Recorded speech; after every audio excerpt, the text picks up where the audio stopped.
Bismillahirrahmanirrahim. Assalamualaikum warahmatullahi wabarakatuh. Waalaikumsalam warahmatullahi wabarakatuh. Waalaikumsalam warahmatullahi wabarakatuh. Selamat pagi, salam sejahtera untuk kita semua. Pagi, Pak. Alhamdulillah ya, alhamdulillahirabbil alamin. Hari ini kita dapat melanjutkan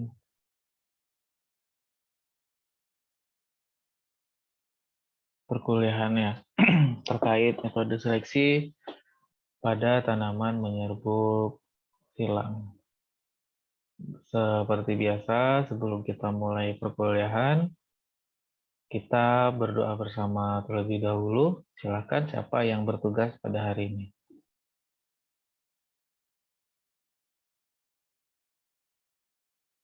Agung Hidayat, Pak.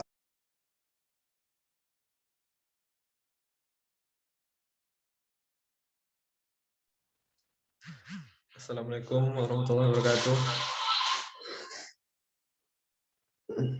Baik, alangkah lebih baiknya sebelum kita memulai pembelajaran pada pagi hari yang cerah ini, sebaiknya kita berdoa menurut agama dan kepercayaan masing-masing. Berdoa dimulai.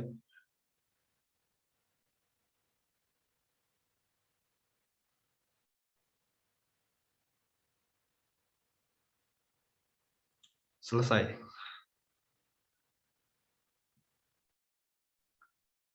Terima kasih Agung. Kalau kata Agung pagi yang cerah ya. Kalau di sini kebetulan lagi mendung. Oke, izin saya share screen terlebih dahulu.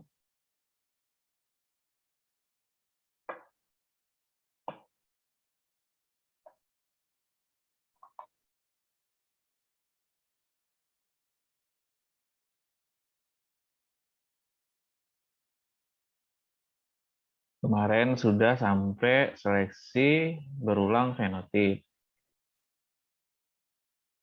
Nah, sekarang kita lanjut untuk seleksi berulang untuk daya gabung umum.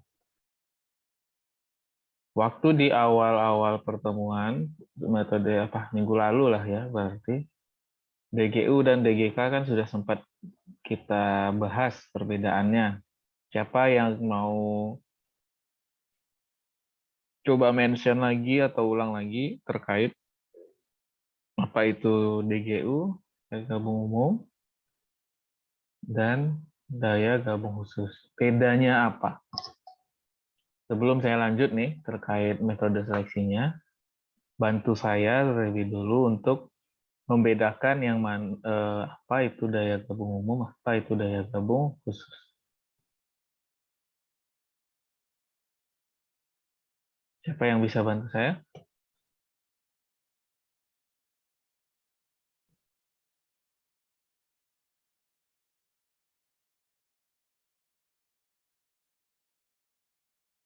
Nggak ada yang ingat satupun. Waktu itu saya suka mencontohkan itu kan sama manusia tuh. Temenannya sama siapa, ini orangnya bagaimana. Izin menjawab, Pak. Silakan. Nama saya Anissa Rahmahandani, Pak. Kalau daya gabung khusus itu, dia hanya di satu tanaman saja, Pak. Misalnya, polennya tuh kawinnya tuh di satu tanaman yang sama gitu. Sedangkan daya gabung khusus itu dia bebas gitu, Pak. Ke tanaman-tanaman yang lain juga bisa. Terima kasih, Pak. Yang mau menambahkan atau malah ingin membantah atau beda pendapat sama si Anissa?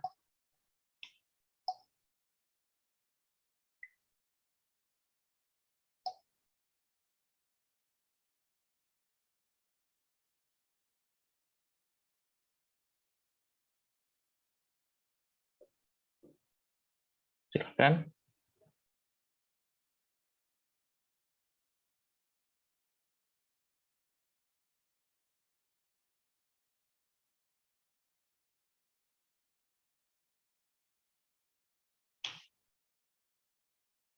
Agung, mau coba, Gung?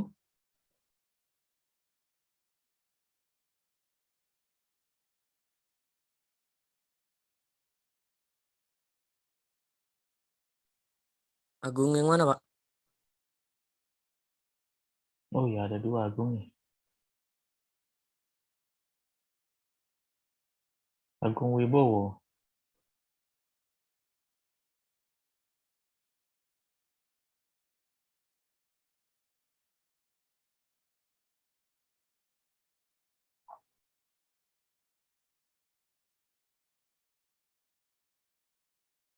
Dia Cynthia hampir terbaca cinta sama saya tadi.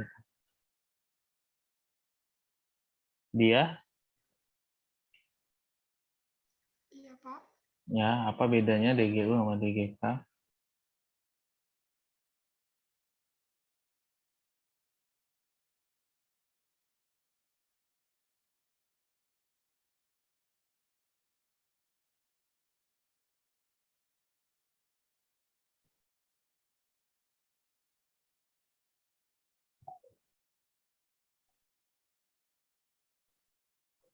Nggak ada yang ingat ya?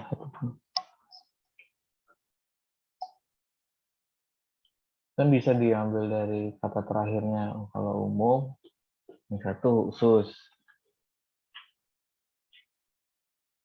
Cepat, jangan lama-lama. Kita masih banyak yang mau dibahas ini.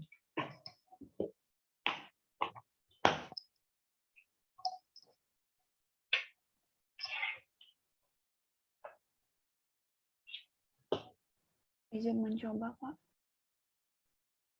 Monggo, siapa namanya? Nama saya Lutfia, Pak. Hmm. Untuk seingat saya, untuk daya gabung khusus itu ada kriteria tertentu untuk dia bersilang. Misalnya kayak dia tuh maunya, yang khusus itu kayak dia tuh maunya tanamannya yang tinggi aja.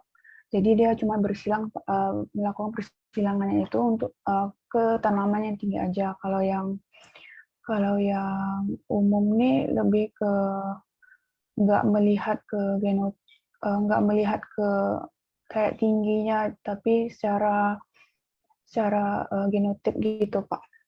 Kasih, Pak. Oke. Terima kasih Anissa dan Lutfia. Yang perlu dipahami bersama ya, kita kan berbicara tentang daya gabung atau kemampuan dia untuk bergabung. Ya.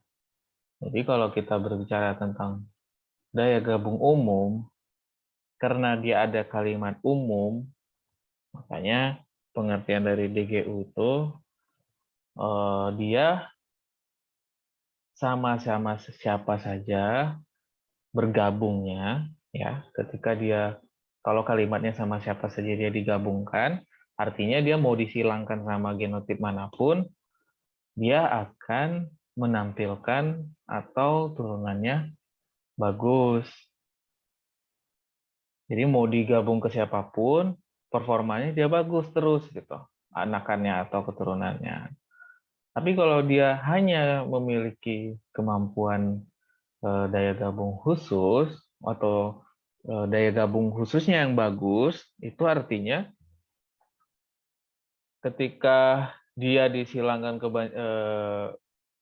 ke beberapa genotip yang lain, dia itu hanya cocoknya sama misalkan genotip yang A, keturunannya bagus. Tapi ketika disilangkan sama B, C, D, E gitu kan, dia nggak bagus hasil keturunannya. Makanya kemampuan dia bergabungnya khusus. Khususnya apa? Pada genotip yang sesuai dengan dia. Gitu. Di situ letaknya. Kalau dia DGU, kita melihatnya dia bisa bergabung atau ketika bersilang dengan yang lain ya bagus-bagus aja, nggak memilih lah ibarat. Kalau dia dari gabung khusus, dia hanya bagus ketika sama yang cocok sama dia. Jadi tidak bisa bukan tidak bisa disilangkan ya bisa-bisa aja kan.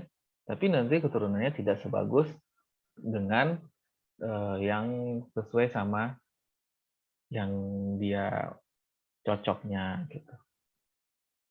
Nah, makanya untuk seleksi berulang itu tergantung. Kalau populasi kita itu punya DGU yang bagus, kita gunakan seleksi berulang DGU. Tapi kalau misalkan populasi kita itu punya DGK yang bagus, ya kita tinggal gunakan DGK yang bagus. Jadi menyesuaikan saja gitu. Makanya saya suka mention-nya itu atau suka menganalogikannya itu pada pertemanan kalian. Misalkan, tapi siapa yang baca doa? Agung ya. Misalnya si Agung yang baca doa. Nah, Agung dikatakan mempunyai kemampuan daya gabung umum apabila bisa berteman sama kalian semua. Dalam artian tuh deket sama kalian semua gitu. Sama-sama siapa saja dia sama gitu, nyambung aja gitu. Nah, tapi kalau si Agung punya kemampuan DGK, daya gabung khusus, jadi dia temenannya sama Agung doang gitu. Agung Wibowo sama Agung siapa lagi? Agung Hidayat yang baca tadi kan? Apa kebalik saya? Yang baca doa siapa tadi? Iya Pak, Agung Hidayat Pak. Nah, Agung Hidayat dikatakan mempunyai daya gabung khusus kalau dia cuma bisa berteman sama Agung Wibowo. Karena mereka sama-sama Agung gitu alasannya mungkin. Temenan dia sama Aryo nggak bisa, nggak nyambung gitu kan. Kalau duduk ngobrol gitu, nggak ada. Mereka main HP aja berdua gitu. Nggak bisa ngobrol. Tapi kalau dia nongkrong sama si Agung Wibowo, si Agung Hidayatnya asik, seru gitu. Nah, kurang lebih gitu. Makanya saya suka analogikan ke kalau di manusia seperti itu. Paham ya beda DGU DGK ya? Sudah paham? Paham, Pak. Paham, Pak. Oke, jadi jangan ada lagi kalimat dia tidak bisa disilangkan ya. Dia bisa disilangkan, tapi tidak bagus. Nah, kalau si Agung Hidayat juga bisa berteman sama si Aryo, tapi tidak sebagus dia temenan sama Agung. Oke, sip. Saya lanjutkan. Kita masuk ke seleksi berulang untuk daya gabung umum. Untuk menilai DGU tanaman yang dipilih. Nah, jadi seleksi berulang ini digunakan untuk menilai DGU tanaman yang dipilih dari populasi dasar. Kalau saya tulis DGU berarti DGU daya gabung umum ya. Kalau DGK berarti daya gabung khusus. Jadi saya singkat aja karena terlalu rame nanti di slide-nya. Penelitian ini diarahkan kepada potensi genotip tanaman terpilih.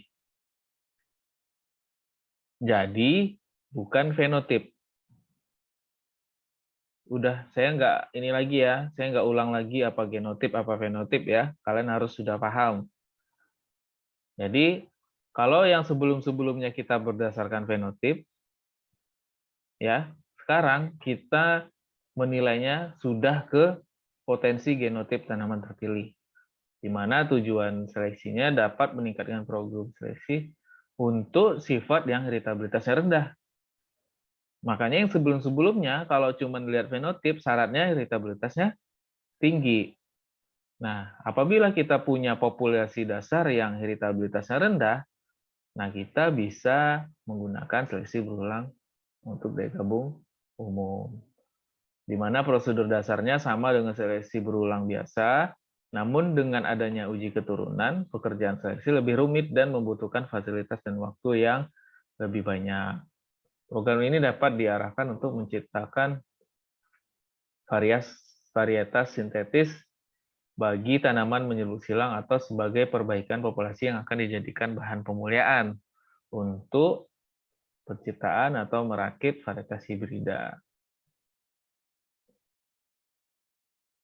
Nah, ini terkait prosedur seleksinya, di mana siklus 1, ya, ini siklus 1, kita anggap tahun 1 ini sekali tanam ya, sekali musim tanam.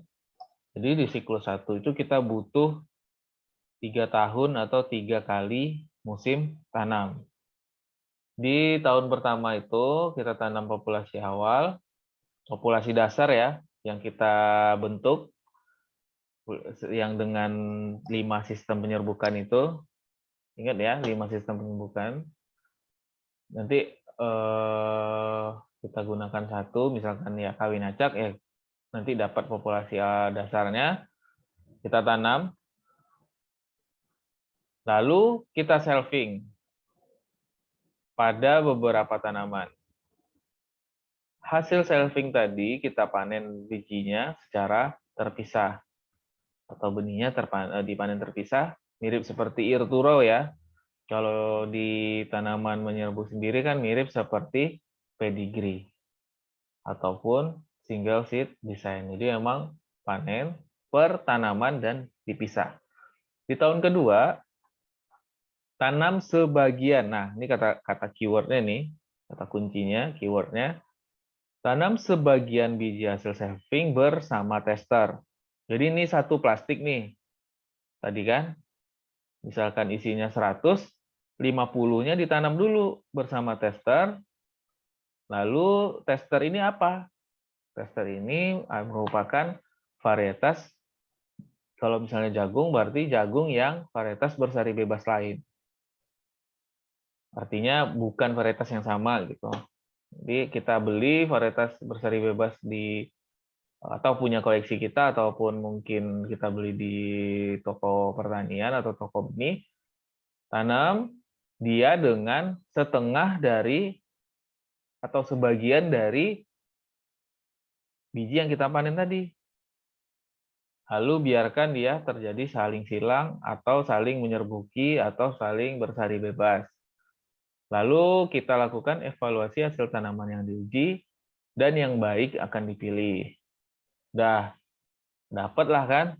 Udah terpilih. Tapi di tahun ketiga bukan hasil ini yang kita tanam. Tapi sisa dari sebagian yang ini tadi. Kan tadi saya bilang misalkan 100, 50 tanam. Sudah dites kan sama tester, terus langsung kita evaluasi. Yang bagus nomor mana, nomor mana, nomor mana. Nah, misalkan yang bagus itu kantong nomor 1 atau di sini misalkan sampai 20, kan kelihatan tuh yang bagus yang mana-mana, misalnya nomor 157, 157 itu kan masih ada sisanya. Sisanya itu ditanam di sini, di tahun ketiga atau musim tanam ketiga.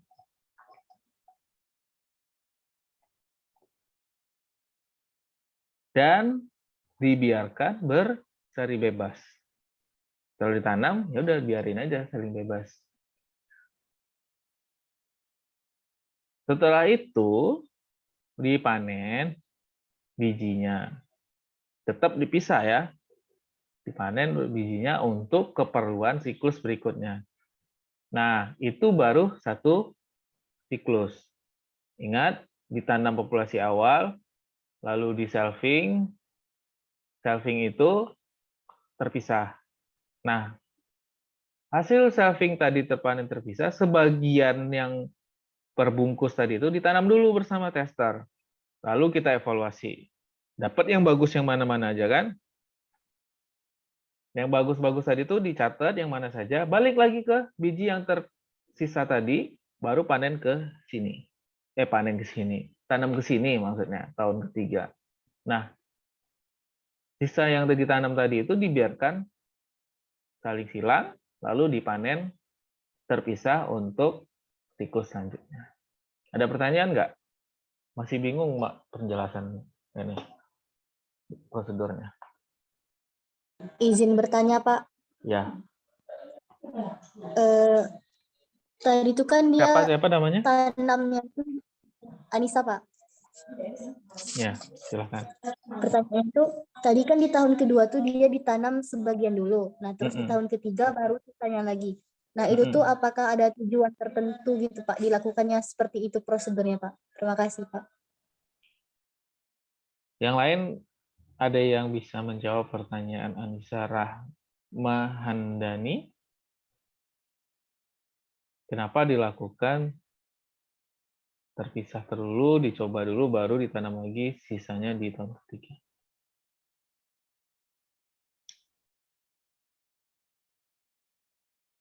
Hubungannya ke sini nih.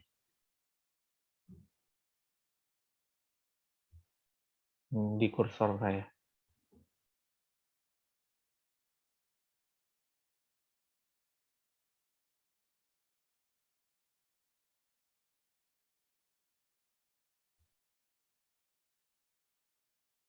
Silakan. Siapa yang bisa bantu jawab? Hubungannya sama yang kursor saya itu.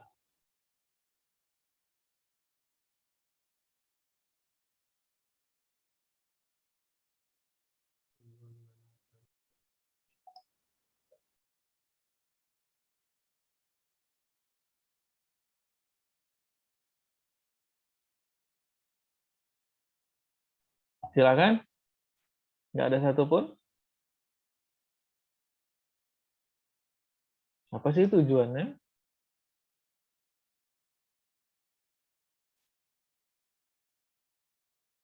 Ini keyword kedua.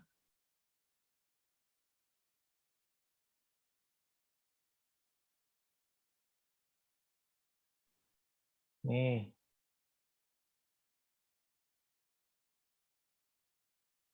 Keyword ketiga yang kita diskusikan di awal perkuliahan.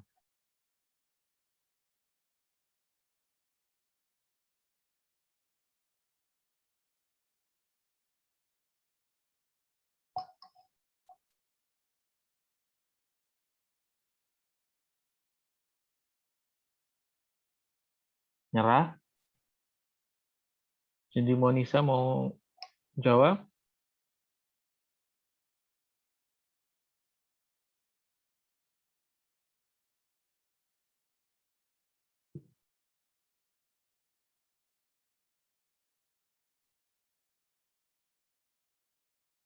Halo? Kedengaran suara saya? Terdengar, Pak. Dengar, Pak. Dengar, Pak. Tapi kok nggak ada yang nyaut ya? Masih nggak paham, Pak. Izin Pak, menjawab Pak. Siapa? Silakan. Tadeus saya Pradipta Pak. Sorry, suaranya agak storing. Tadeus ya? Ya Pak, Silakan. menurut saya tadi kenapa harus dikatakan seperti pertanyaan Anissa, karena DGU kan mau digabungkan ke siapa saja, dan hasilnya itu bagus. Untuk itu perlu dilakukan itu supaya dapat dilihat mana yang paling bagus dan yang terbagus itu Pak. Gimana, Anissa? Sudah paham belum maksud Tadeus? Belum paham, Pak. Hah? Belum paham saya, Pak. Coba ulangi lagi Tadeus. Coba buat si Anissa sampai paham. Seleksi untuk DGU ini kan Nisa, dia bisa digabungkan ke siapa saja, lalu hasil yang didapatkan genetiknya itu bagus. Jadi perlu dilakukan evaluasi dan jadi panen secara terpisah itu supaya untuk melihat dari hasil-hasil yang bagus tadi manakah yang terbagus gitu Anissa. Oke, terima kasih Tadeus. Udah paham, Pak, dari jawaban Tadeus? Yakin? Ya, dari Coba. jawaban Tadeus. Coba ulangi, coba ulangi. Dia itu dilakukan supaya kita bisa mengetahui mana hasil yang paling bagus gitu Pak, genotipnya. Jadi makanya dilakukan evaluasi tadi supaya kita tahu mana yang bagus dan mana yang tidak nanti hasil dari DGU-nya Pak. Ya. Yang lain paham nggak maksudnya? Nanti jangan Anissa sama Tadeus saja yang ngerti. Paham, Pak. Paham ya? Jadi kalau boleh saya tambahkan sedikit lagi ya. Boleh ya, Tadeus, Anissa ya. Jadi ini misalkan kita nanam 50 yang terpisah. Nah, untuk tahu 50 genotip ini punya DGU yang bagus apa enggak, kan kita evaluasi. Nah, itu gunanya kita tanam di tangan kedua untuk mengetahui hasil evaluasinya. Dia punya DGU bagus apa enggak? Kalau dia enggak bagus, ya kita enggak usah tanam di tahun ketiga. Jadi misalkan di tahun 2 itu dari 50 yang bagus cuma 20, ya udah berarti di tahun ketiga 20 saja yang kita tanam. 20 yang mempunyai DGU yang bagus sama si tester.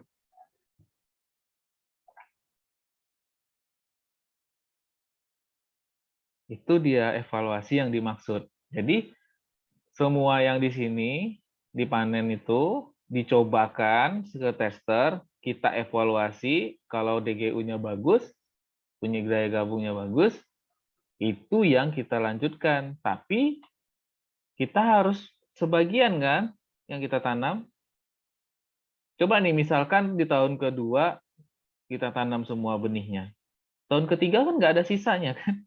Nggak tahu, udah tahu nih dari 50 tuh 20 yang bagus. Tapi karena kita habis bijinya, benihnya, kan nggak bisa dilanjutkan di tahun ketiga. Makanya ada kalimat sebagian dulu dicobakan, tahu yang bagus yang mana saja yang punya DGU bagus, baru sisanya ditanam di tahun ketiga. Mudah-mudahan makin paham ya penjelasan Tedrius, penjelasannya Anissa, sama saya tambahkan sedikit. Gimana yang lain?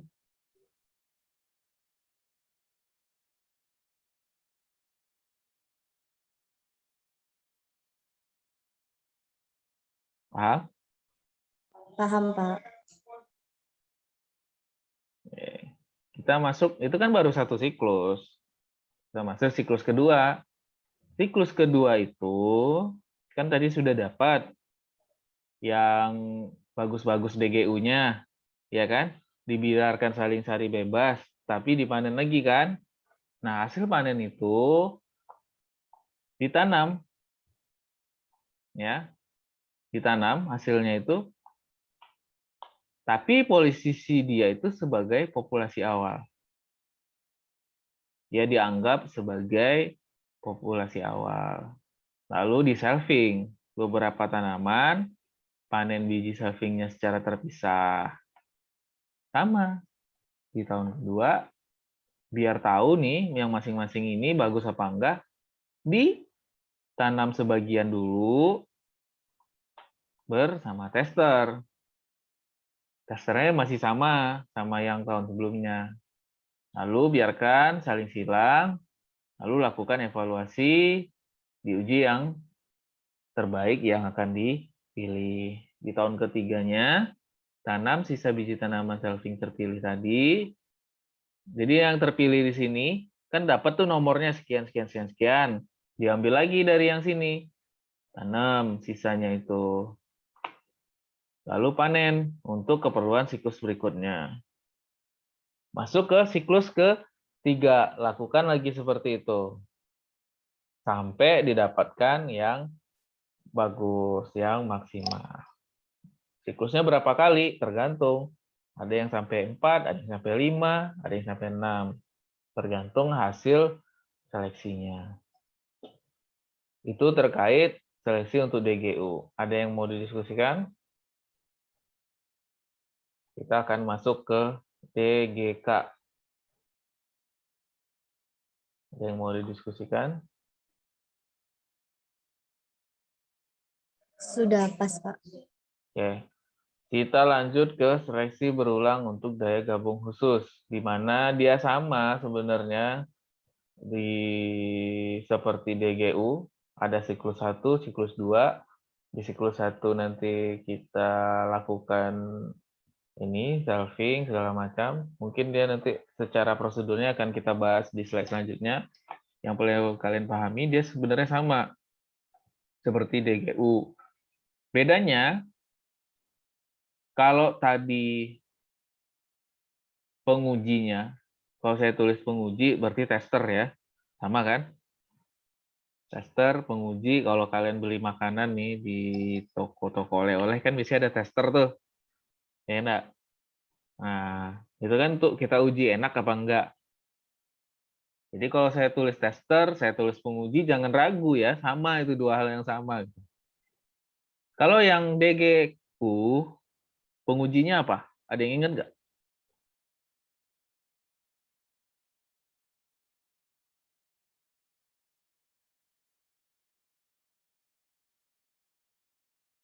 Barusan 2 slide sebelumnya dah lupa. Apa testernya atau pengujinya? Galur murni juga kah? Varietas yang berbeda, Pak. Bukan. Memang dia berbeda pasti, tapi kata kuncinya kan varietas itu bukan di berbeda apa tidaknya. Ada varietas galur murni, ada varietas hibrida, atau varietas apa sebagai testernya.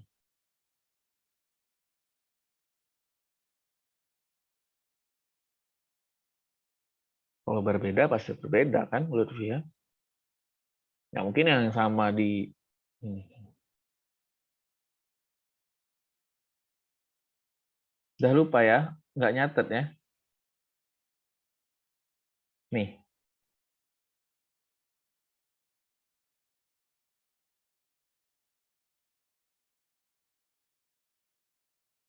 Kebaca nggak?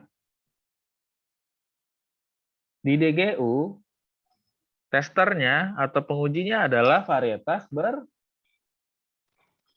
Sehari bebas. dari bebas.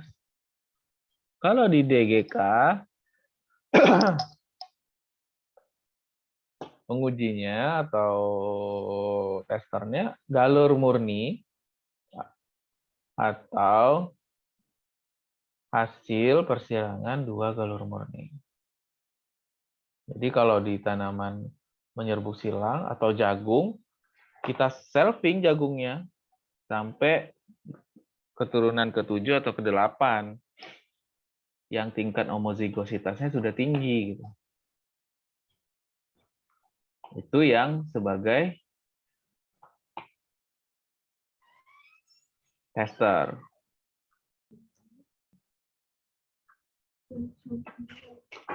Ciri program ya. Ciri program dari seleksi berulang untuk DGK terjadinya peningkatan produksi tanaman keturunan dari populasi dengan penguji. Hasil evaluasi DGK antara galur S1 dengan pengujinya.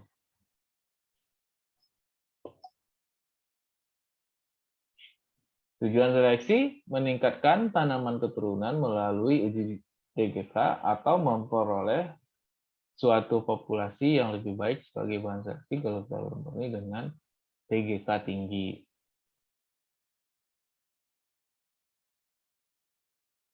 Kita masuk ke prosedurnya. Sama kan? Mirip. Tanam dulu populasi awal, lalu kita selfing, kita panen secara terpisah, sebagiannya ditanam, tapi kita tes dengan hasil persilangan 2 galur murni atau kata lainnya hibrida, atau hanya dengan galur murninya saja.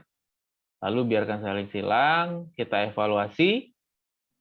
Setelah dapat hasil evaluasinya yang bagus-bagus, kita catat nomornya, lalu kita tanam di sisa bijinya di tahun ketiga.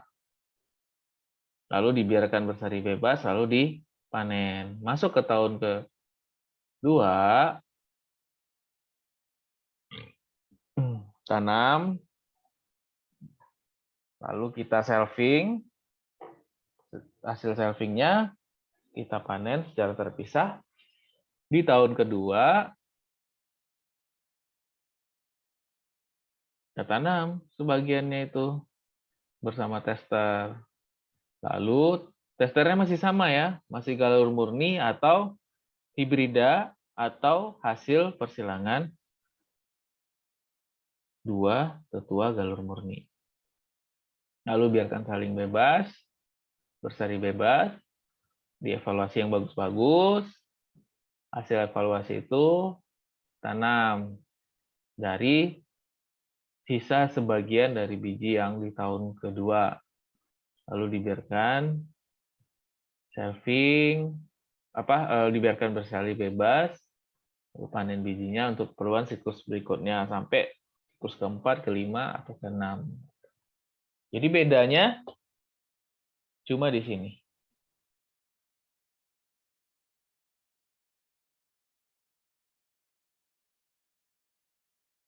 Ya.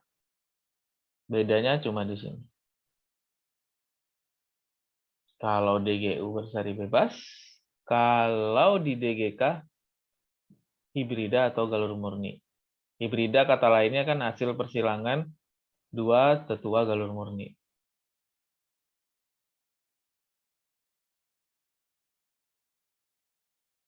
Ada yang mau didiskusikan?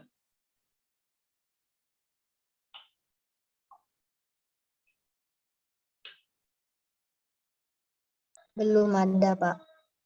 Oke, kita lanjut lagi. Yang ini terkait seleksi berulang resiprokal. Seleksi ini berdasarkan uji keturunan untuk mengevaluasi galur mengenai kemampuan DGU dan DGK. Kalau tadi cuma DGU saja yang dicek, pakai varietas bersari bebas. Lalu yang kedua, kita cek DGK-nya, pakai varietas galur murni sebagai tester. Kalau seleksi yang resiprokal ini, dia dua-duanya dicek. DGU-nya dicek, DGK-nya dicek. Ya.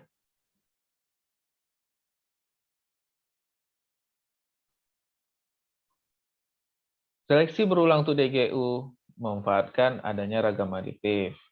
Sedangkan kalau untuk DGA memanfaatkan ragam dominan. Seleksi berulang resiprok menyeleksi sekaligus DGU dan DGK untuk mengurangi kelemahan masing-masing dari program yang sebelumnya. Jadi dulu berkembang kan, oh DGU, habis itu berkembang DGK, masing-masing punya kelemahan. Orang mengembangkan lagi yang menduga atau melihat kemampuan DGU dan DGK-nya secara berbarengan dalam satu kali metode seleksi. Jadi menggunakan dua populasi heterogen dan heterozigot yang masing-masing digunakan baik sebagai populasi bahan seleksi maupun sebagai tester atau penguji. Misalnya ya, populasi A dan B. Apabila populasi A dijadikan bahan seleksi, maka populasi B sebagai tester dan sebaliknya. Kalau masih baca ininya saja, rasanya belum ini ya, kita coba masuk ke prosedurnya nanti. Ciri-cirinya, ya, ciri program dari resiprok ini, awalnya kedua populasi penguji bertindak sebagai uji keturunan untuk menduga DGU. Namun setelah seleksi berlangsung, terjadi pergeseran secara bertingkat bahwa kedua populasi tersebut diperuntukkan untuk menguji kombinasi gen dalam arti DGK. Sasaran akhir, persilangan dua populasi untuk memperoleh penampilan hibrida secara maksimal.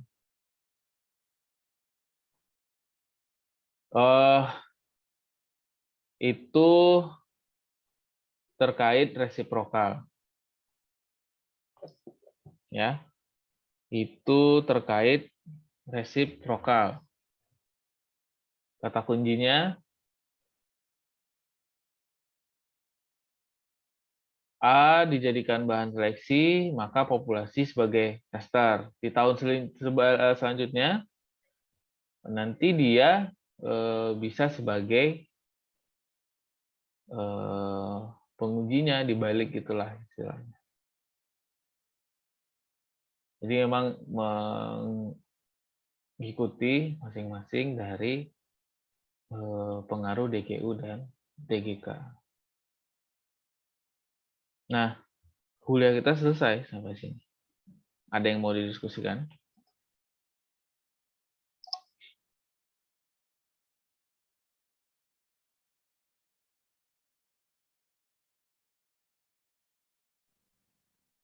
Ada yang mau ditanyakan?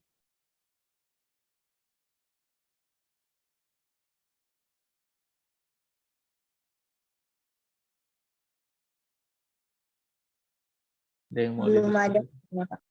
Belum? Kalian sudah dibagi kelompok belum sama kakak kelompoknya? Apa kakak asistennya? Sudah, Pak. Sudah? Berapa Dua. ini?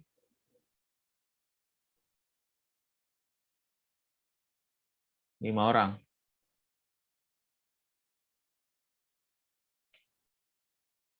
Lima orang. Satu kelas dibagi jadi 5 kelompok. Iya, Pak. Nah, ingat kan anggotanya siapa-siapa saja?